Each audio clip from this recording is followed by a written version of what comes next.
सबसे पहले मेरी तरफ से सभी को भारत के 79वें स्वतंत्रता दिवस की हार्दिक शुभकामनाएं दोस्तों। आज स्वतंत्रता दिवस के अवसर पर भारत के प्रधानमंत्री नरेंद्र मोदी ने लाल किले की प्राचीर से लगातार 12वीं बार भारत की जनता को संबोधित किया, जो कि एक ऐतिहासिक पल था।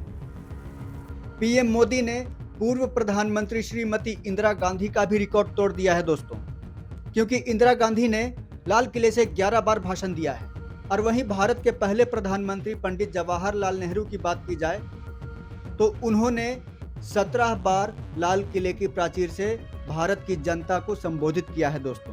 इस बार जो पीएम मोदी ने भारत के लिए कहा, भारत की जनता के लिए जो कहा, भारत के विकास के लिए जो कहा, वो बहुत ही लाजवाब था। स्वतंत्रता दिवस के अवसर पर पीएम मोदी का ये अब तक का सबसे लंबा 103 मिनट का भाषण था दोस्तों। अगर पिछले साल की बात की जाए तो पिछले साल के स्वतंत्रता दिवस पर उन्होंने 98 मिनट यानी 1 घंटे 38 मिनट का भाषण दिया था। लाल किले की प्राचीर से इतना लंबा भाषण आज तक किसी भी प्रधानमंत्री ने नहीं दिया है दोस्तों। लाल किले से पीएम मोदी ने पाकिस्तान को बहुत कड़ा संदेश दे दिया है, जिससे पूरा पाकिस्तान डरा हुआ है।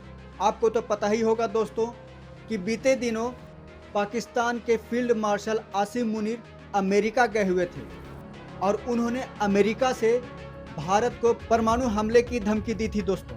और ऐसा पहली बार हुआ है किसी देश ने अमेरिका जाकर किसी तीसरे देश को परमाणु हमले की धमकी दी हो। इस पर पीएम मोदी ने पाकिस्तान को करारा जवाब दिया है। उन्होंने कहा है कि भारत पाकिस्तान की खोखली धमकियों से डरने वाला नहीं है।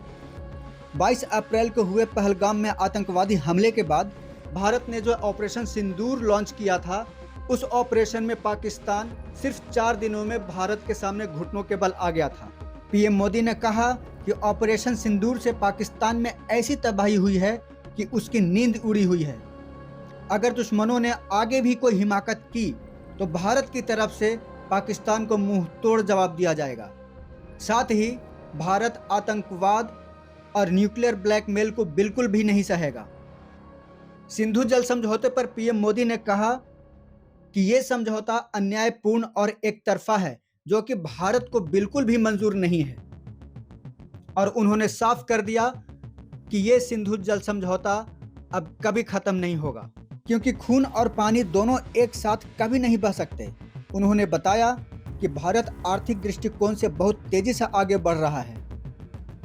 अलग अलग सेक्टरों में बहुत तेजी से विकास कर रहा है हमारा भारत एक परमाणु संपन्न देश तो है ही, साथ ही न्यूक्लियर एनर्जी में 10 नए न्यूक्लियर रिएक्टर्स पर भी तेजी से काम हो रहे हैं। जिस तरह से समय बहुत तेजी से बदल रहा है और युद्ध किसी भी देश के बीच हो, लेकिन वो युद्ध टेक्नोलॉजी से लड़ा जा रहा है दोस्तों। इसलिए पीएम मोदी ने बताया कि 2035 तक सुदर्शन चक्र एयर डिफेंस सिस्टम पूरी तरह से डेवलप हो जाएंगे और वो एयर डिफेंस सिस्टम भारत के हर एक बॉर्डर एरियाज में डिप्लॉय कर दिए जाएंगे दोस्तों। और साथ ही भारत के हर वो इम्पोर्टेंट प्लेसेस जहां की मल्टी लेयर सिक्योरिटी की ज़रूरत होती है, सुदर्शन चक्र एयर डिफेंस सिस्टम को डिप्लॉय किया जाएगा, ताकि हमारा पड़ोसी देश अगर हमला करे तो भारत उससे बहुत आसानी से विफल करने में सक्षम हो सके। वहीं दूसरी तरफ उन्होंने बिना अमेरिका के नाम लिए टैरिफ पर मुंहतोड़ जवाब दिया है दोस्तों। जैसा कि आप लोग जानते हैं कि अमेरिका ने भारत पर 50% का टैरिफ लगाया है, जो कि दुनिया में सबसे ज़्यादा है। इससे देश की इकोनॉमी प्रभावित हो सकती है। ट्रेड डील को बीच में रोककर रूसी तेल का बहाना बनाकर अमेरिकी राष्ट्रपति डोनाल्ड ट्रंप के टैरिफ के चलते भारत के एक्सपोर्ट पर, उद्योग पर, यहाँ तक कि देश की इकोनॉमी पर भी असर पड़ सकता है दोस्तों।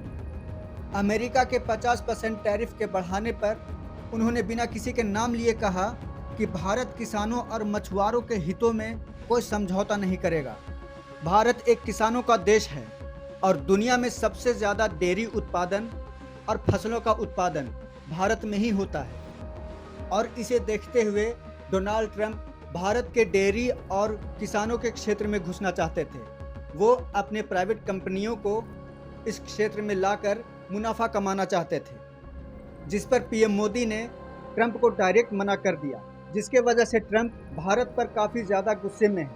इस पर पीएम मोदी ने कहा कि भारत किसानों और मछुआरों के हितों से कोई समझौता नहीं करेगा, क्योंकि भारत का प्रधानमंत्री मोदी किसानों और मछुआरों के लिए, यहाँ तक कि भारत के जो डेयरी प्रोडक्ट्स हैं उनके लिए भी दीवार बन करके खड़ा हुआ है। और कोई भी देश भारत के किसानों, मछुआरों और डेयरी प्रोडक्ट्स को किसी भी तरह का कोई नुकसान नहीं पहुंचा सकते। रही बात एक्सपोर्ट की, तो हमारे भारत की जनसंख्या 140 करोड़ की है, जो दुनिया में सबसे ज़्यादा है। हम अपने प्रोडक्ट्स को भारत में ही निर्यात करेंगे। उन्होंने कहा कि हमें इतना सेल्फ डिपेंडेंट बनना है कि हमें किसी और देश की तरफ देखना ना पड़े। हमारा बाज़ार इतना बड़ा है कि सारी दुनिया हमारी तरफ देखती है। तो भारत में जो प्रोडक्शन होता है उस प्रोडक्ट को भारत के बाज़ारों में ही बेचा जाए, ताकि देश का पैसा देश में ही रहे और मुनाफा भी अच्छा हो। पीएम मोदी ने भारत और भारत के युवाओं को मजबूत बनाने के लिए प्रधानमंत्री विकसित भारत योजना के बारे में भी बताया। उन्होंने कहा कि भारत में जो भी फ्रेशर्स हैं, जो भी युवा हैं, जो पहली बार प्राइवेट सेक्टर में जॉब करेंगे, उन्हें सेंट्रल गवर्नमेंट की तरफ से 15,000 का सपोर्ट मिलेगा और साथ ही उन प्राइवेट कंपनियों को गवर्नमेंट की तरफ से इंसेंटिव भी दिया जाएगा। उन्होंने जीएसटी को रिवाइज करने की भी बात कही है दोस्तों। उन्होंने बताया कि जीएसटी में जितने टैक्स अभी लग रहे हैं उस टैक्स को कम किया जाएगा, जो कि भारत के लोगों के लिए भारत सरकार की तरफ से दिवाली का एक बहुत बड़ा तोहफा होगा। उन्होंने भारत को आत्मनिर्भर भारत बनाने पर जोर दिया है और उन्होंने सभी युवाओं से अपील की है कि भविष्य में वो भारत को एक विकसित देश बनाए। अभी सेमीकंडक्टर की डिमांड बहुत ज़्यादा है, क्योंकि ये सेमीकंडक्टर चिप्स इलेक्ट्रॉनिक गैजेट्स, गाड़ियों, सभी इलेक्ट्रॉनिक चीज़ों में इसका यूज होता है, जिसका इंपोर्ट भारत करता है। लेकिन भारत ने भी अब सेमीकंडक्टर चिप्स बनाने शुरू कर दिए हैं और साल 2025 के अंत तक भारत का बना हुआ सेमीकंडक्टर भारत के मार्केट में अवेलेबल हो जाएंगे, जिसके बाद भारत को किसी दूसरे देशों की तरफ नहीं देखना पड़ेगा। दोस्तों, सेमीकंडक्टर चिप्स के लिए भारत में 4 जगहों पर इसकी फैक्ट्री लगाई जा रही है दोस्तों, जिसके बाद भारत में सेमीकंडक्टर की कमी नहीं होगी। भारत दूसरे देशों को सेमीकंडक्टर एक्सपोर्ट करेगा दोस्तों। साथ ही lithium cell material, solar energy module, इन सभी चीज़ों पर भारत काम कर रहा है, ताकि भारत को भविष्य में किसी देश के सामने झुकना ना पड़े और अर्थव्यवस्था के क्षेत्र में भारत दुनिया में सबसे मजबूत देश बन करके खड़ा हो। दोस्तों, अगर आपको ये वीडियो अच्छी लगी हो तो इस वीडियो को लाइक, सब्सक्राइब और शेयर ज़रूर करें दोस्तों।